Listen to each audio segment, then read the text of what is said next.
afternoon, I'm Cameron, and this is Meet the Music. Today I'm sitting here with Brad Gaines. I've been a tour manager for a couple bands. Brad, you want to go ahead and introduce yourself and give us some backstory? Yeah, sure. Tour manager, road dog, saying that, really. Just road dog and tour manager? Yeah. Yeah. That's what I do. How did you first get into the music industry? Long story. I got diagnosed with post-traumatic stress after getting back from the military. And after a long process inside the VA, the doctor suggested that I pursue my music career at the age of 33 or something like that. And I thought she was crazy and told her so. And she said if she found funding for me to go to school, would I go to school? And I said yeah. And that's how it all started. Was tour management always your goal, or did you start off with a different role? No, it wasn't at all. I wanted to be in the studio. Always wanted to be in the studio? Still do to this day. Yeah? What was the first tour you ever worked on, and how did you land that opportunity? Oh man, first tour that I landed was a trop rock band called Conch Republic, and one of the instructors at the school that I went to, the Lexington School for Recording Arts, had this band, and he had an X32 console, which I thought at the time was awesome. Which I don't think that much of anymore, but that's a whole other topic. Long story short, they lost their front of house guy. He asked me to step in, and I did. So, like, the first real tour I ever went on was with a trop rock band called Conch Republic. Let's see. Did you have a mentor or someone who helped you get started? Oh, dude. I have so many mentors. I don't know how long you want to spend on this, but I would have to say right off jump, Matt Palashik and Adam Patton, both from Lexington, Kentucky. Matt Palashik used to run front of house for Manchester Music Hall and was production manager there, and Adam Patton gave me my first shot ever. He believed in me when nobody else did, and hired me. That's how I met Matt. Matt is the one that kind of got me really interested in how live sound works as opposed to controlled sound in a studio setting. And so that's, big mentors there. Will Freebody from Lexington School of Recording Arts as well, because of his thought process. I think his thought process is a great thing. He thinks a lot about America, and he really believed in me in school, so he'd have to be one. That's the very beginning. After that, I'd have to say, the biggest ones are, Matt and Adam will always be huge. Derek Stanley, also my best friend.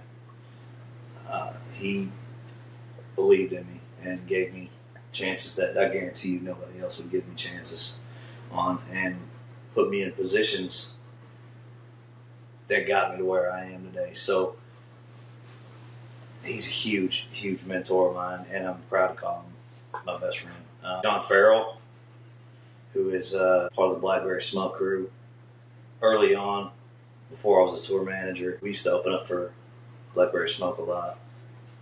And John taught me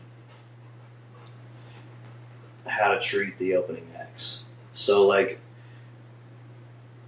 I hear a lot on the backside of tours on how I treat opening acts, support acts. That I treat them, with grace and dignity, and take care of them. And I'm very appreciated for that. And I appreciate that they notice that kind of stuff. But all that stuff came from John. He's not doing so well right now, so I hope you're doing good, John. Hope you get to feeling better, bro. I just talked to Charlie about him a couple days ago. Wes, for sure. Wes Bayless. I couldn't do anything without Wes, obviously. Just the conversations that we've had, he's helped me understand music better in a different sense from a sonic standpoint as opposed to like a package standpoint. It's hard for you to understand probably, like, different frequencies, mixing standpoints, different stuff like that. And then the greatest ever is Jason Radico. Jason was a dear friend of mine, and he spearheaded getting me into this business.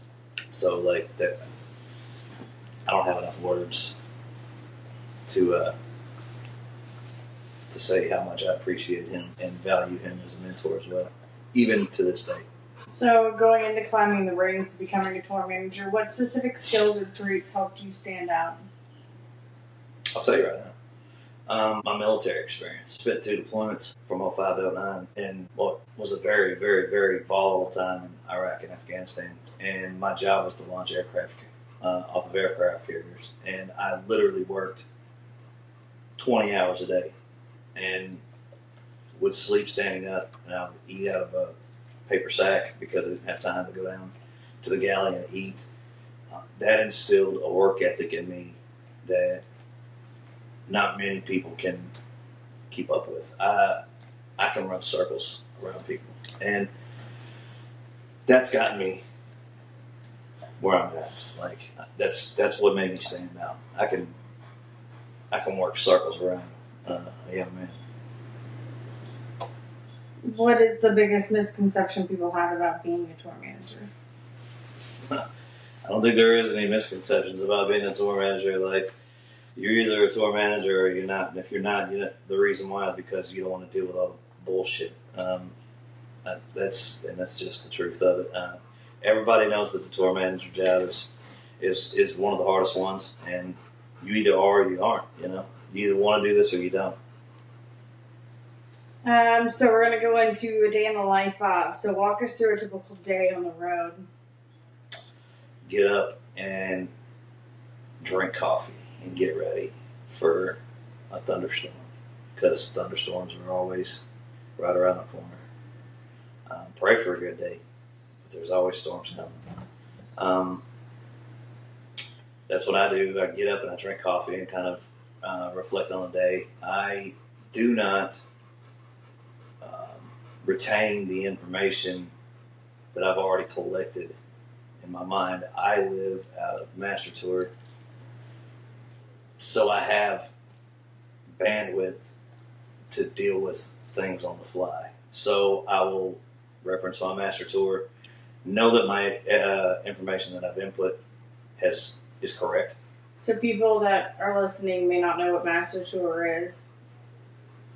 It's just a breakdown. You put your entire daily schedule in Master Tour, correct? Master Tour is an app that you pay for, and it is designed specifically for touring musicians, tour management, business management. It's got business management stuff in it, and you can put a day of show schedule in there. You put notes in there. You book your hotels in there, directions. Venue contacts. It's literally like the place to go look for any information for that day, for that venue. And I spend a lot of time on the front end before shows. Like, I'm talking a month before we play a show, reaching out, talking to the contacts, and putting all that stuff in Master Tour. That way I can export that stuff from my mind and know that it's already saved. And it, like I said, it gives me bandwidth to deal with all the other unknowns for the day. So that's part of my morning schedule. During my, while I'm drinking my coffee, I'm going through my Master Tour. I'm figuring out what city I'm in. I'm figuring out what time zone I'm in. Did I wake up late or not because we gained an hour back or we lost an hour or whatever. And then I go in and I introduce myself to everybody in the venue when the venue opens, which is at a set time that I've already predetermined. And I get a walk through of the venue. I want to see the stage. I want to see the lighting. I want to see the PA. I want to see the green rooms. I want to see my I want to see my dressing room rider. I want them to know who I am. I want to know who they are, and kind of get a feel of how the day's going to be. You can judge a day in the first 15 minutes, walking into a venue and looking at what they're working with and the personnel that they have working for them. So you've kind of answered a couple of the next questions we have, but one on here is, what's one of the craziest things that have happened on a tour? One of the craziest things that's happened on a tour. I mean, I've got several. Like, yeah, she's fine. That's my girl right there, by the way, Coda Bear. I'd have to say one of. Let's go with. I got a couple. So, old news record release, night one, I believe. 3rd and Lindsley for the Steelwoods. Oh. I'm standing, watching my guys absolutely kill it on stage. And I'm like a proud papa watching them. And in that moment where I'm just looking up and admiring my guys on the stage and being so proud of them, some dude snuck right by me in a sequin hat, in a sequined American flag hat, and tried to grind on Wes in the middle of a show. So I had to escort him off the stage. We'll put it that way. I'm pretty sure that story still gets talked about. It's floating around. Yeah. Most definitely. Yeah, I wasn't the most gentleman. Sorry, dude. He had his 5 minutes of fame. Yeah, he did. He got talked about for quite some time. What's one of the toughest lessons you've learned on the job? One of the toughest lessons I've learned. You can't do everything, and you've got to factor in yourself. You've got to factor in time for yourself, because burnout is a real big thing on the stage, or not on the stage, on tour. You can burn yourself out really easy, really fast, if you don't take time out for yourself. My thing is naps. I take naps. Dad naps? I'm a dad nap kind of guy. That's my time to, in the middle of the day when things are going smoothly enough to where I can step away and take a 20, 30 minute, shut eye, I'll go do that. You got to take care of yourself out on the road, for sure. How do you balance personal life with the demands of touring? I still ain't figured that out yet. We manage. Yeah, we do. But it's a growing thing. Like, it's just an experience thing. Kind of goes back to what I was saying. Like, it's just it's tough. It really is.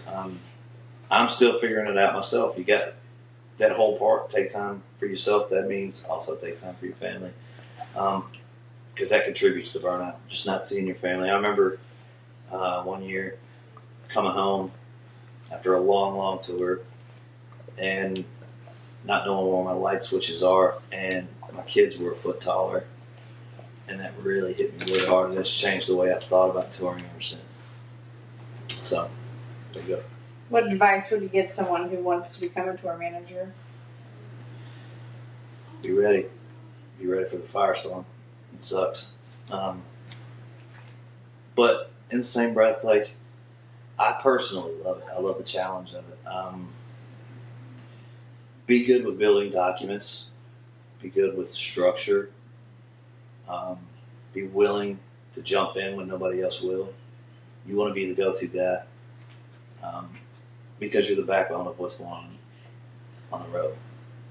All those guys are looking up to you to tell them how everything's going to play out for whatever day it is. And when problems arise, the first person they're going to go to is to you. So just be ready for anything.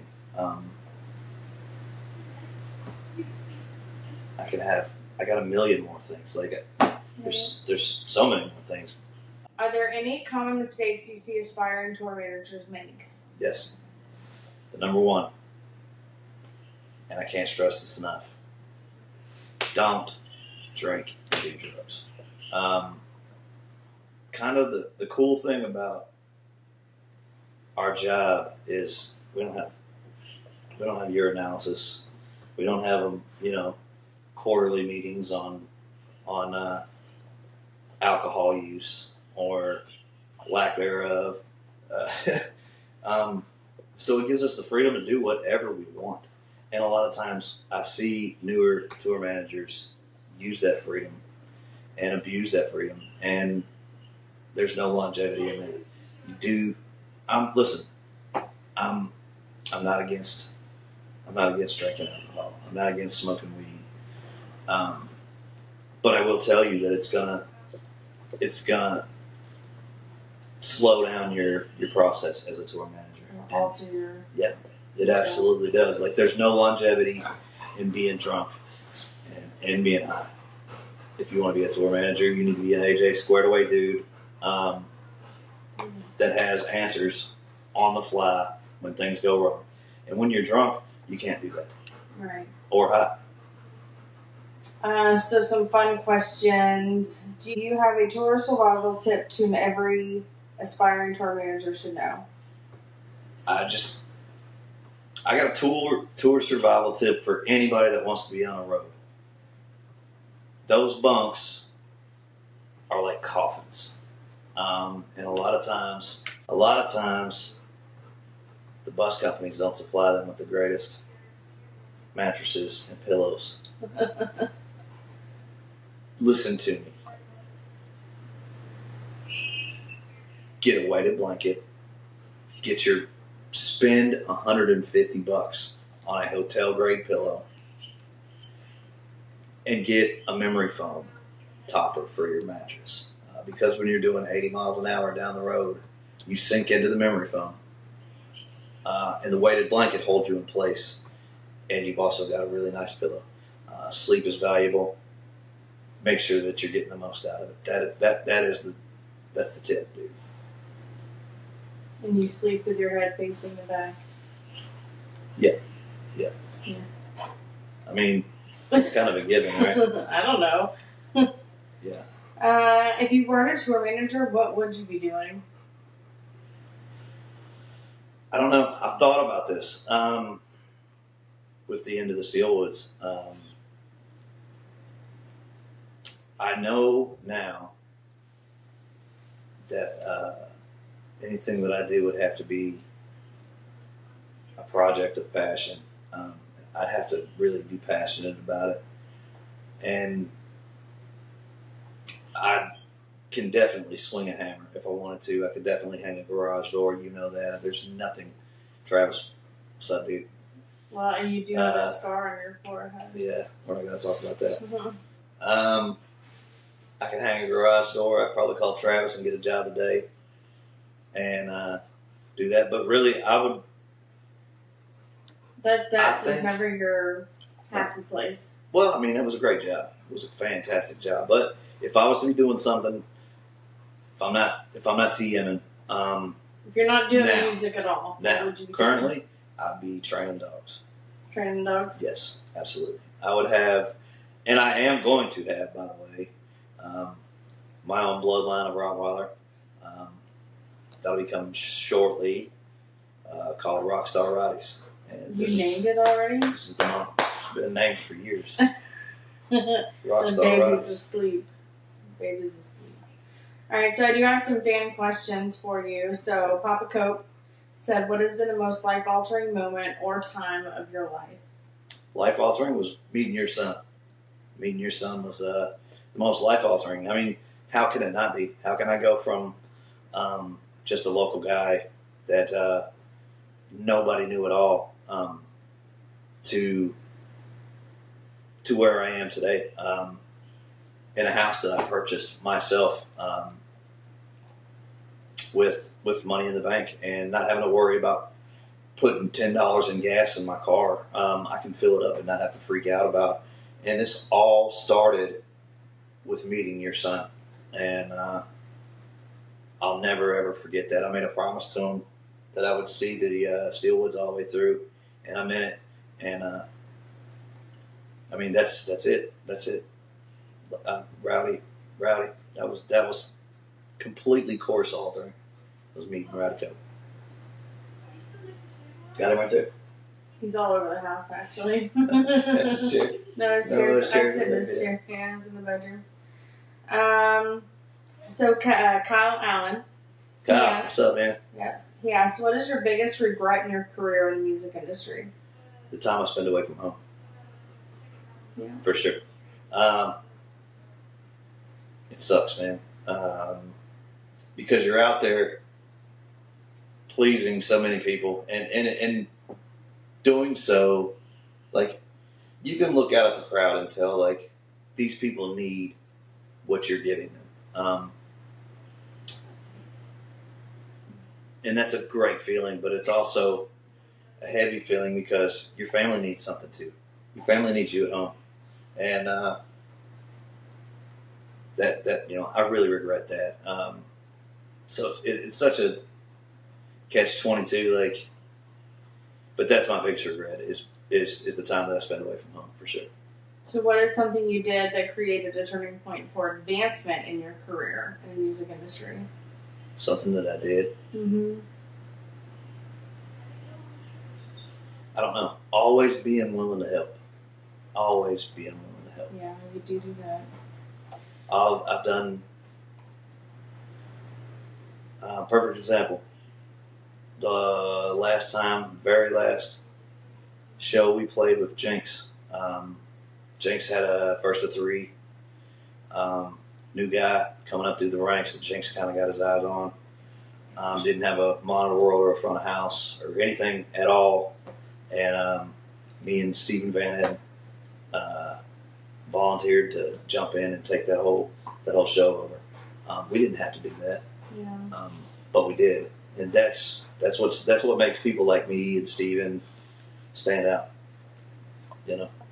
And that helps for advancement because who knows, that kid, that first of three kid, could be 10 years down the road at the top of his game, and right now I can't remember his name, but he hasn't forgotten me because of what I've done for him. Right. He can be like, "Hey man, do you remember that?" And it makes a connection. It's huge. It's huge. Help any way you can. What's the proudest moment? What is the proudest accomplishment in the music industry that you've had? Proudest accomplishment? I don't know. It's hard to say. I mean, I have my involvement with the Steelwoods, and I mean, Grand Old Opry. You know what I'm saying? I just did the Grand Old Opry with Jinx. Yeah, You know? that's pretty cool. That's so. In the course of a month, I did the Ryman with the Steelwoods. I turned around the very next show and did the Ryman with Cody Jinks, and then 2 days later did the Grand Old Opry with Jinx. I can hang my hat on that. Yeah. That's pretty big things, man. I mean, not many people. I'm not tooting my own horn here. This is the reason why I don't like doing these kind of things. But not many people can say that they've done that. Yeah. In that span of time. I think it's great. Yeah. So then we've got Jessica Blankenship. What is the favorite souvenir you found on the road? I like rocks.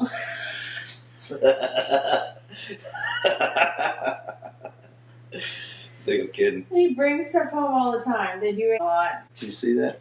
It's a piece of fossilized wood found with Stephen Taylor in You were in the Wyoming. desert, weren't you? No, we were in Idaho, I believe. This was me and Wes out in Idaho. This is in New Braunfels, Texas, in the river behind the and the most recent is this one from Tornillo, Texas, LCG You brought a rock 2025, Loose Chain Gang. You'll hear about them later. Alright, your favorite rowdy moment that still makes you laugh. Oh man, Mm-hmm. yeah, so many of them. Oh man, favorite rowdy moment that still makes me laugh. One time, okay, so this rolls into another story. So this is a really good one. Johnny Stanton hates strobe lights, or not strobe lights, disco balls. And everybody knows this. Like, for the entire time that we were with the Steelwoods, that we were the Steelwoods, no matter what we would tell the LD guys, Johnny would come in behind us and be like, "Hey, dude, this is in the high school dance, whatever that, no disco balls or kind of whatever." Well, Rowdy heard it one day and kind of got under his skin a little bit. He's like, "I'm gonna get him," and I said, "What are you gonna do?" He said, "I'm gonna have him drop that disco ball right in the middle of whatever song it was." And I was like, "Okay, cool, man, let's do it." And I knew what song it was, marked it on my set list. I'm sure that set list is floating out there somewhere. It's got a star next to it. And I knew that was coming. And I remember looking across the stage at Rowdy, and he knew it was coming, and I knew it was coming. We were the only two people in the room that knew it was going to happen. And maybe West did. But we're looking across. I'm looking across, and like he's got his head down. If you know Rowdy's playing, he kept his head down while he played, and he'd look up and do this at people. But he was keeping his head down, and he's looking over at me going, shaking because he's laughing on the inside. And we fire into the song like halfway through the set.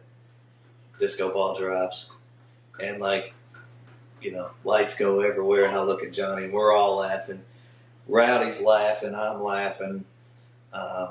Johnny's rolling his eyes, and it was just a really, really fun trick that he did. The funniest part about it is, though, just watching him on stage before it happened, giggle on the inside. Get tickled. Yeah, he was tickled to death.